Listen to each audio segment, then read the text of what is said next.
Lo primero que debemos determinar son los parámetros normales de la sangre arterial. Hay 3 componentes principales que nos ayudarán en el diagnóstico de los trastornos ácido-básicos. Estos son el pH, el bicarbonato y la presión parcial de dióxido de carbono. En el video anterior ya hablamos sobre el pH y su regulación. Ahora hablaremos rápidamente sobre los otros componentes. La PCO2 o presión parcial de dióxido de carbono refleja la eficacia de la ventilación alveolar, así como la producción celular de dióxido de carbono. También refleja la cantidad de ácidos en sangre. Es por esto que se considera un mejor marcador incluso que la presión parcial de oxígeno. En cuanto al bicarbonato, este es un mejor marcador de desórdenes metabólicos, pues como vimos, este puede ser sintetizado a partir de distintos sistemas y órganos. También tenemos un último parámetro que será de utilidad en el caso de la acidosis metabólica, pues el anión gap representa la diferencia entre los aniones y cationes de la sangre y será útil para realizar un diagnóstico diferencial. Existen diferentes métodos para evaluar una gasometría. El más utilizado es el de Henderson-Hasselbalch. Su teoría nos dice que puede calcularse el pH de una solución si es que se conoce la concentración molar del bicarbonato y de la presión parcial de CO2. El método de Hasselbalch en general consta de 3 pasos. El primero será la determinación de pH para saber si el paciente se encuentra en una acidosis o en una alcalosis.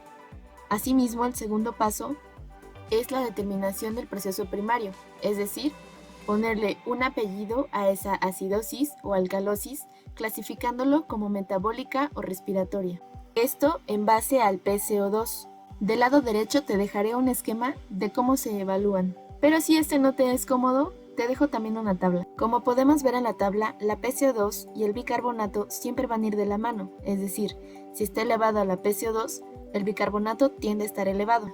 Asimismo podemos ver que en los trastornos metabólicos, tanto el pH como la PCO2 y el bicarbonato van a estar iguales, es decir, si tenemos una acidosis metabólica, vamos a tener un pH disminuido, una PCO2 y un bicarbonato disminuido. Y en la alcalosis metabólica vamos a tener un pH, una PCO2 y un bicarbonato elevados. Asimismo podemos notar que en los trastornos de tipo respiratorio, el pH va a ser contrario a la PCO2 y al HCO3, es decir, en la acidosis respiratoria tenemos un pH disminuido con una PCO2 y HCO3 aumentados, y en la alcalosis respiratoria tenemos un pH elevado con una PCO2 y un HCO3 disminuidos. Recordemos que la PCO2 es un indicador principalmente del sistema respiratorio, mientras que el bicarbonato del sistema metabólico. Es por esto que una doble flecha fue marcada en cada uno de esos trastornos como el proceso primario.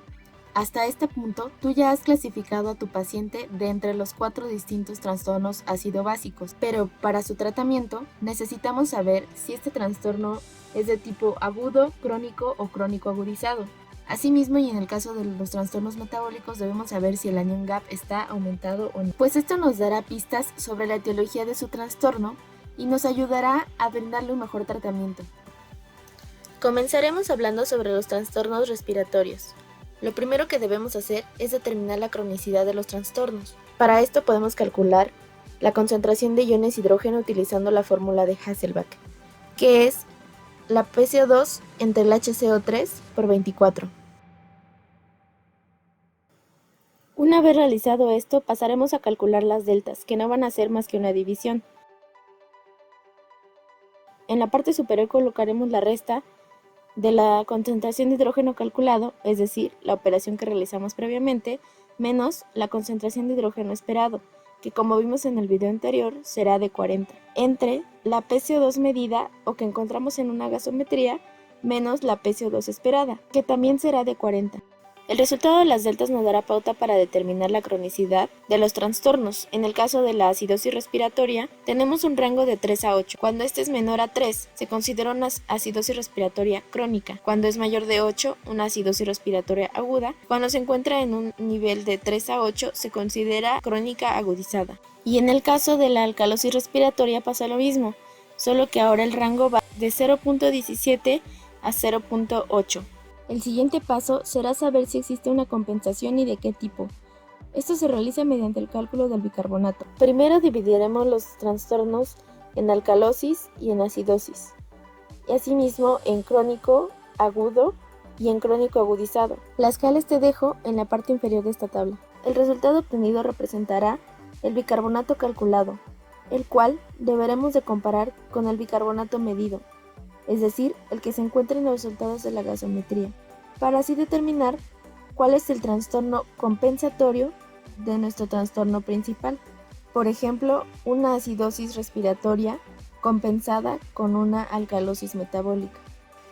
Para los trastornos de tipo metabólico también se debe determinar una compensación. Para esto te dejo las fórmulas que se utilizan para una acidosis y para una alcalosis.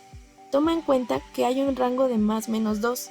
Esto se utiliza para la comparación de la PCO2 calculada con la medida. Pues en un ejemplo vago, si tuviéramos una PCO2 medida de 36 y una PCO2 calculada de 40, hasta este punto se vería que la PCO2 calculada es mucho mayor, pero si nosotros sumamos 2 más o restamos 2 menos, aún así continuaría siendo mayor que la PCO2 medida.